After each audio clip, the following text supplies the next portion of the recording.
عمرك شفت المخلوق ده قبل كده؟ اسمي أمير، عايز تشتغل وأنت قاعد في البيت؟ ده أمير نصاب تليجرام، ممكن تكون شفته على الفيس.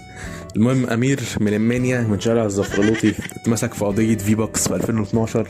وبالمناسبة أمير أوتيستيك، ولو أنت ما شفتش أمير قبل كده، هي دي الجملة الشهيرة اللي بيقولها أمير. تكسب 10,000 جنيه 10,000 جنيه كل يوم، والله العظيم 10,000 جنيه في اليوم، والله العظيم تقدر تعمل 10,000 جنيه في اليوم. وأنا بلاحظ بعد ما يخلص كل فيديو بيرجع للوضعية الأميرية بتاعته بعد ما يخلص كل جملة. وبعد ما ضغطنا على الموقع بتاع أمير اللي كنت ضغطت عليه، يعني هو هيحصل حاجتين. مش هو موقع شكله فيك أصلا، يا إما هياخد معلومات حسابك في التليجرام، يا إما عادي يدخلك على الصفحة الأميرية. فعموما يعني عشان تاخد الحذر، لو لقيت حد يقولك هكسبك مليون جنيه، تكسب 10,000 جنيه. عايز تكسب 10,000 جنيه في اليوم؟